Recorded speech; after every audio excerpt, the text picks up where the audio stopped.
Hey y'all, William to the Pungo Prairie. Well, we got about 7 inches of snow here last night.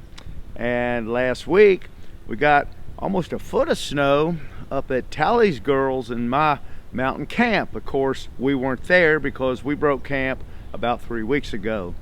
But I just been sitting by the fire today in the Pungo Prairie Saloon editing this video because I want to try to get another one uploaded for you guys. I know that some of you enjoy watching some of the episodes of Tali Girls and my adventures in our mountain camp. And this one here it's no big deal. It's just kind of a lazy morning in camp, rainy, drizzly morning, telling some hunting stories, and after that, even a lazier day in the deer stand. So if you're one of the ones that enjoy these videos, don't go nowhere, because you don't want to miss this.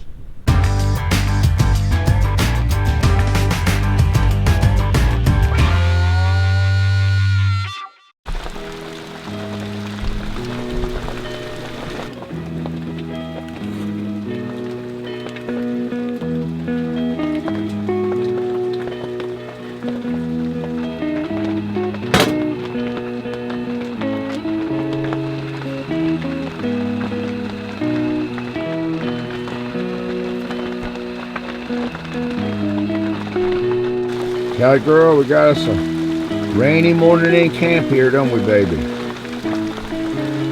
How come you kept me awake all night? Yeah, I thought I heard a bear out there. I don't know if we'll put on the fire or not. Looks like we got a pretty good one going in there.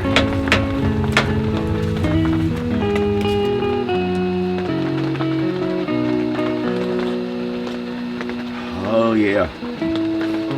Coffee tastes good this morning, little dog. Yes, it does. Let's see what the Lord has to say this morning.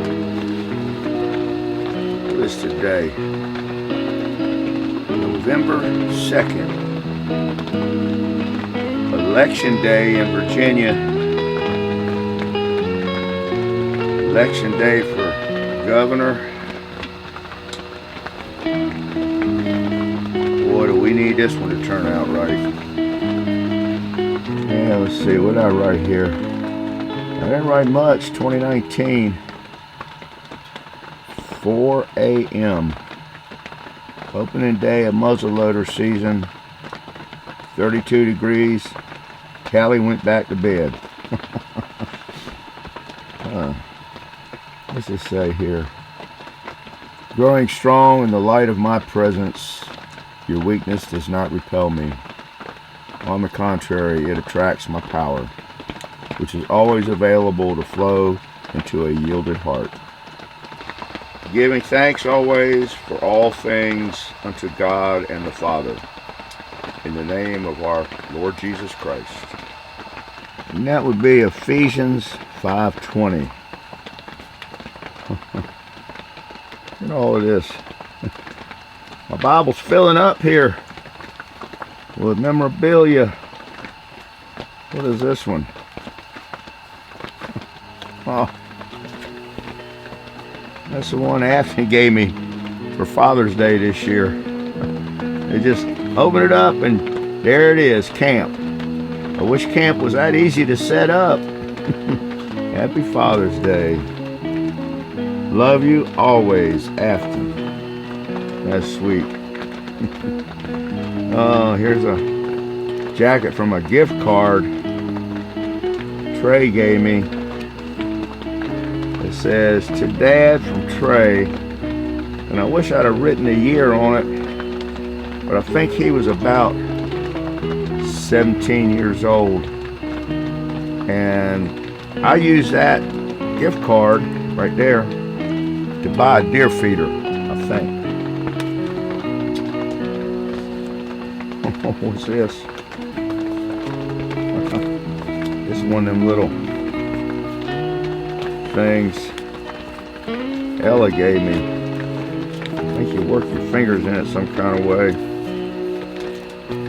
But I'll have to get her to show me how to do that next time she's around.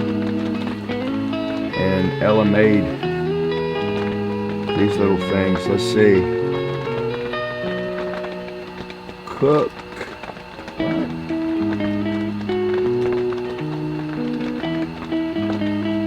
I don't know what it says. Cooking Crocs from the heart, Ella. Oh, pot holders. This is when she made me pot holders and sent me these little things in there with the pot holders. There's a heart. I don't know. Thought I had some stuff in here from Sophia. I don't see it. Little Will. Oh, here's Hudson. God rest his soul. Little Hudson. February 27, 2014. January 8, 2019. That was a sad day on the Pungo Prairie when we lost Hudson.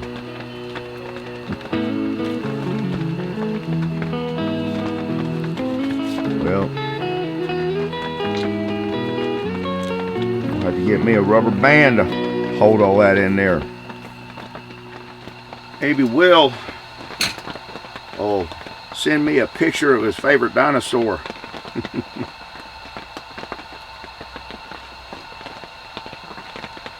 Get Sophia to draw me a picture of a unicorn, a purple unicorn.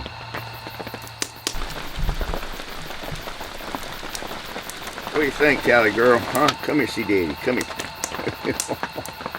Oh, how come you keep Daddy awake all night? You don't usually do that. Daddy, I swear I thought I heard a bear, Daddy. Yeah, all night?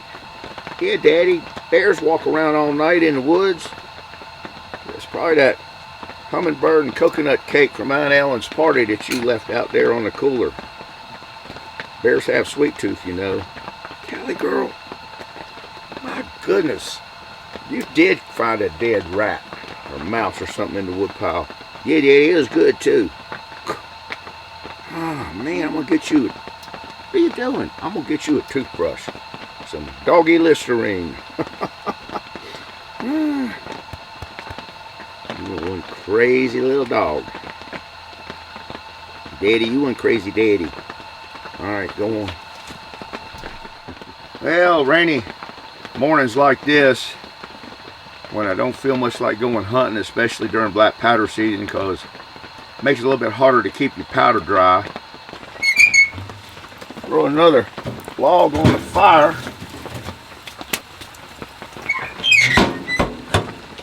Pour another cup of coffee. And tell a good hunting story.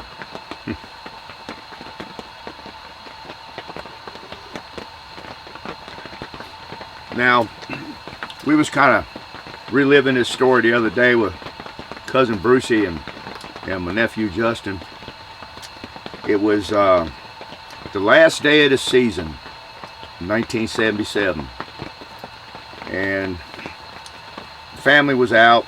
You know, brother Drew, Dad, Uncle Bruce, Papaw, and I had picked out this place all the way at the top of the mountain, Bratton Mountain. And it takes about a good hour to hike up there. And Frazier, who was married to my cousin Diana, he had been working and didn't have a chance to do a whole lot of scouting. And back in those days, Frazier was kind of my mentor on deer hunting. He was not much older than me, only a couple years older maybe, but he had killed probably the nicest buck of any of us on a farm that he hunted closer into Lexington. So anyway, I'd been seeing some good sign up there in this particular spot, way up on the mountain, and it was on the edge of what we called a big hollow. And it's a big gorge that runs all the way up to the mountain and then kind of peters out and gets shallower and shallower as it gets to the top. And of course it gets deeper and deeper the farther it goes down. So, like I said, it was the last day of the season, and the weather was horrible. I mean, it was doing everything it could be doing. The wind was blowing a gale. But it was our last chance, so Fraser and I, we struck out about 4:30. We started to climb up the mountain, and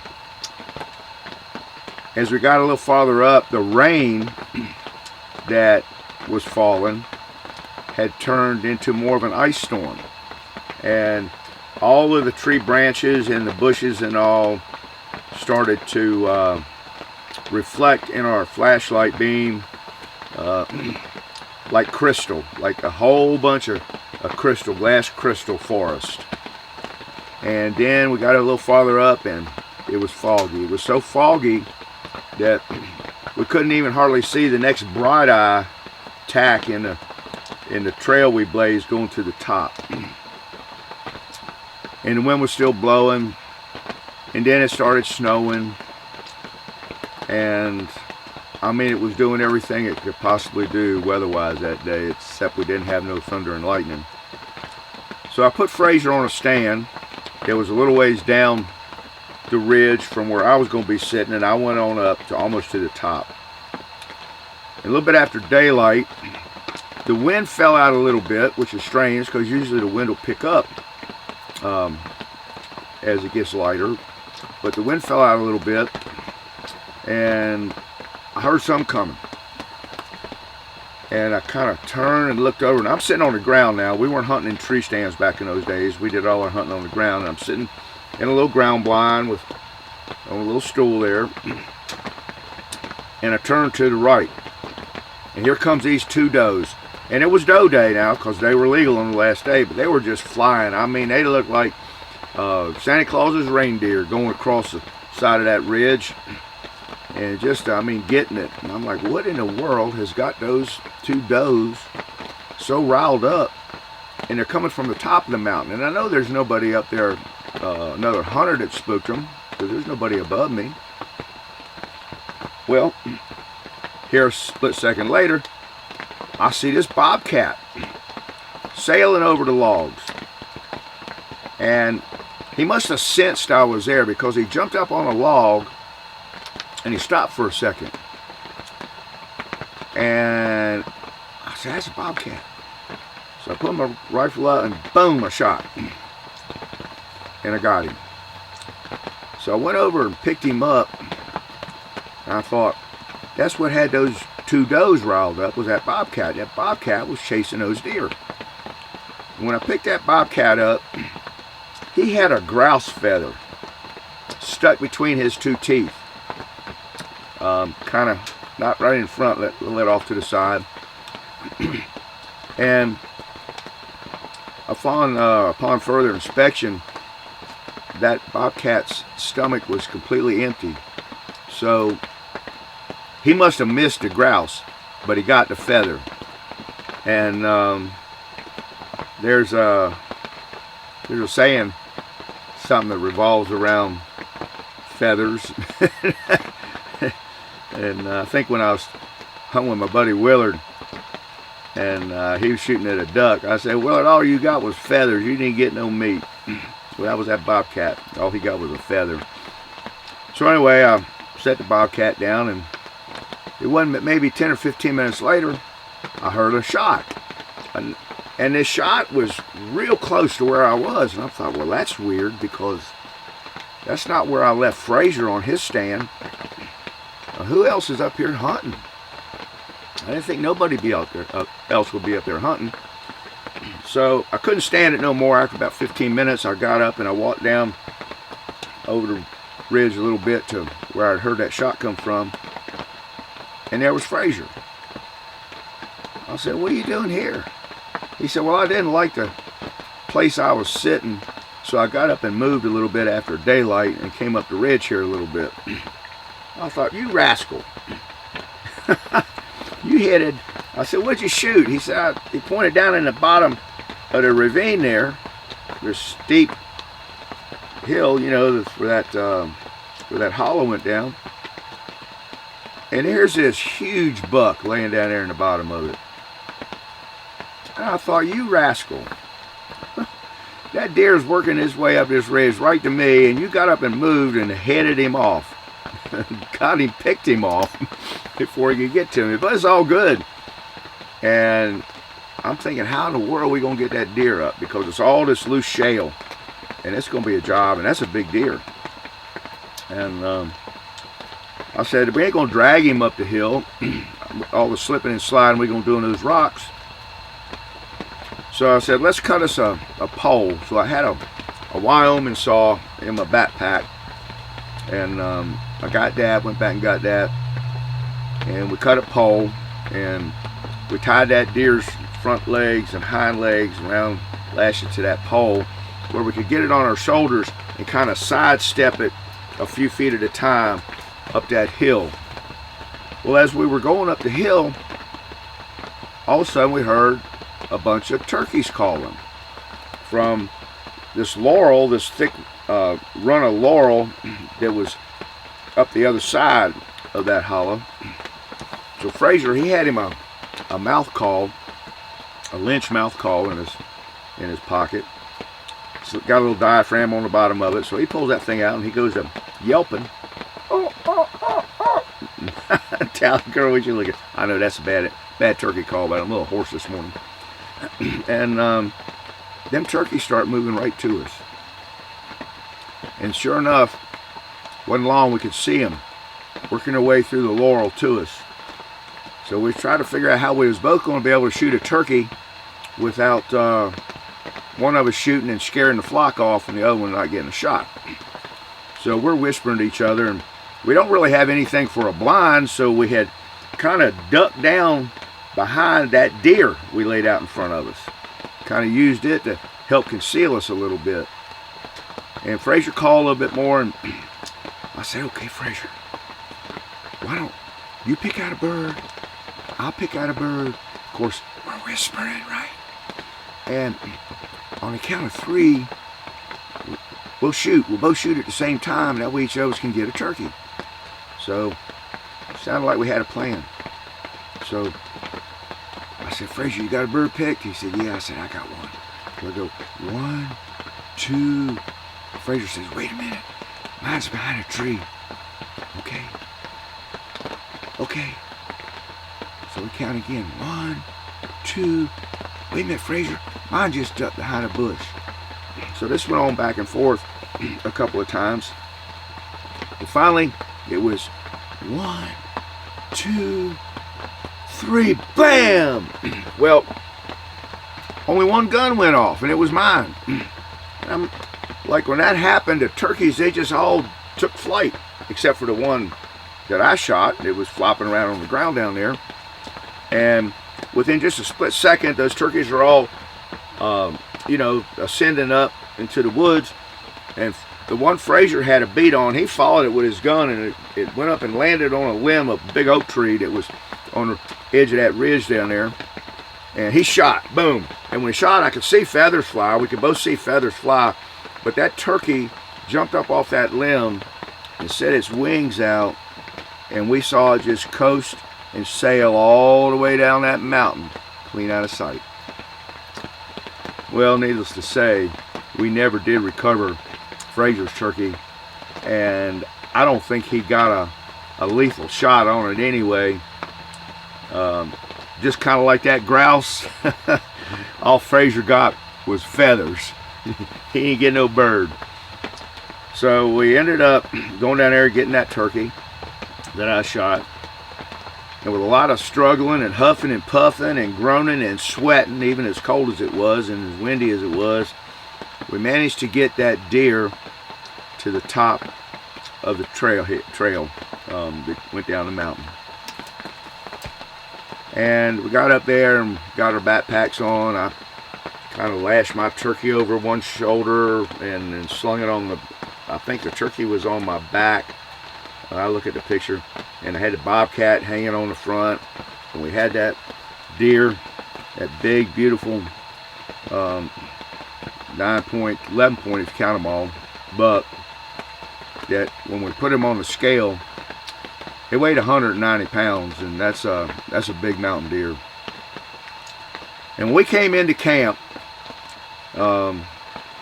Well, just before we got to camp, Frazier said, put all this stuff down and we'll go down and get the truck and drive up here and get it. I said, no, let's don't do that.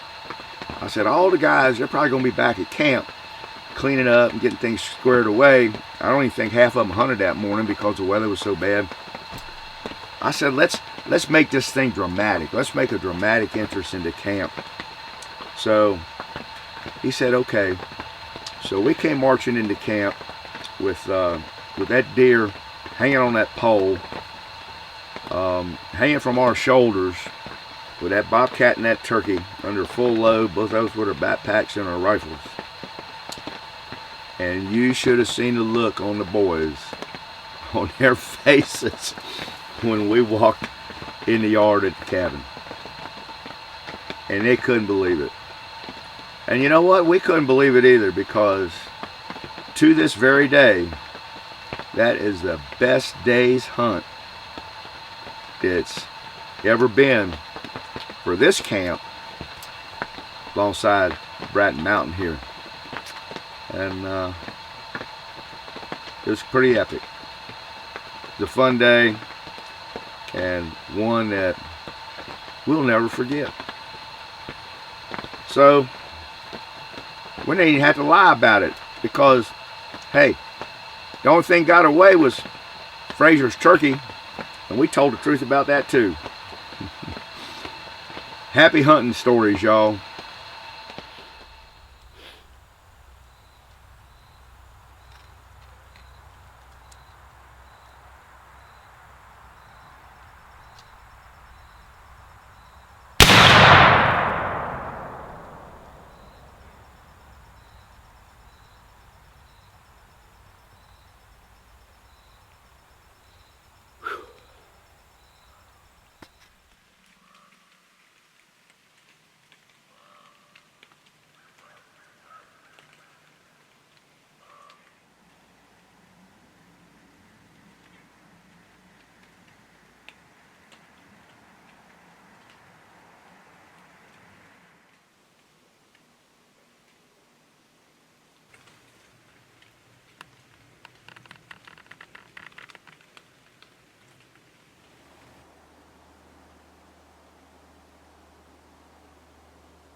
So, I planned to be on my deer stand before daylight this morning, but Tali Girl kept me up half the night.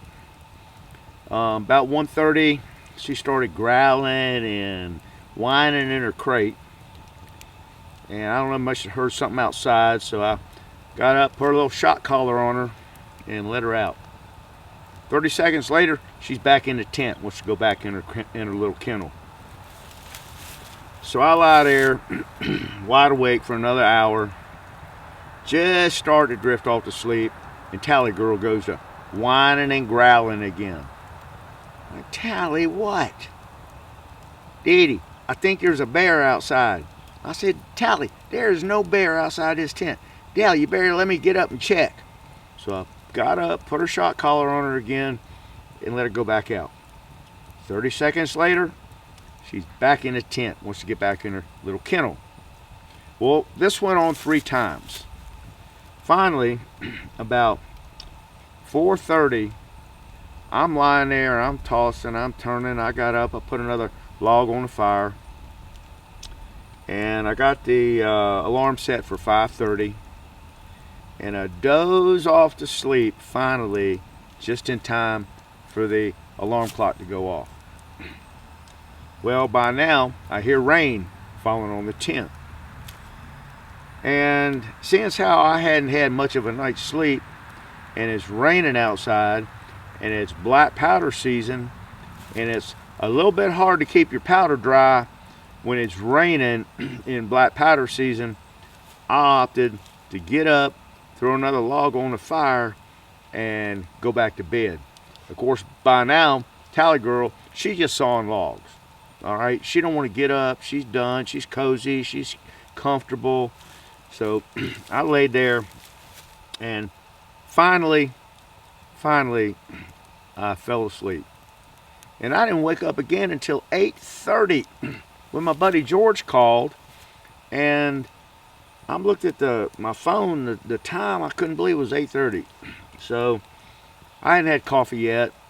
So I just decided, okay, I'm gonna get up, I'm gonna make coffee, I'm gonna get the gravel out of my voice, and I'm gonna call George back. Well, about then, it's getting on near 10 o'clock, and the rain let up. Actually, the rain practically quit. So it's very still, there's no wind. I said, okay, I think I'm gonna get my gun, head on up to my stand, which I did, because this is the perfect kind of condition that you might find an old buck just trying to slip through in the middle of the day. So it's comfortable. I'm sitting there, it's not too cold, and I just trying to pass the time. You know, if you're a hunter, you know when things are kind of slow and not much going on, not much action, you kind of sit there in the stand and you kind of think of all kinds of ways to keep your mind occupied and just to pass the time from being bored. And I happened to look up, and there's these 3 buzzards circling over top ahead. I said, okay, I wonder what they're after. And then one by one, each one of them buzzards circled down and landed in the top of this tower of the power line. It was about 40 yards away from where I'm sitting in the box blind. So I'm, watching the surroundings, looking for game, and every once in a while I glance up. And here these 3 buzzards are still sitting there. I mean, they sat there for over an hour, as stoic as a bunch of Confederate soldier statues on Monument Avenue in Richmond, Virginia used to be. I mean, they were just frozen in place, like locked in time. Then all of a sudden, I'm looking, some caught my eye, and 2 of the buzzards, they just got up, took flight, and flew on down the power line and landed in top of the next tower about 200 yards away, maybe 250 yards away. And the 3rd buzzard that remained there, he had his wings out, just like this. Like just letting them float on the breeze, like he was airing out the covers. So I figured that buzzard must have broke wind.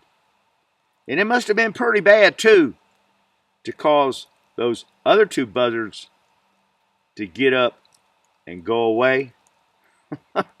My goodness, have you seen what those buzzards stick their nose into anyway?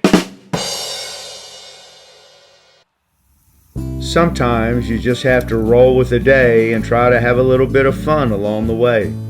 Sipping from a steaming cup on a rainy mountain morning, sitting by a good fire and holding small treasures from those we hold most dear is a pretty doggone good way to start the day, even if it wasn't planned that way. Reminiscing old hunting adventures with old hunting buddies stir up a wave of thankfulness for just having been blessed enough to have been there. And if a group of buzzards can make you laugh, you either really need to get a life or realize, on the other hand, you already do.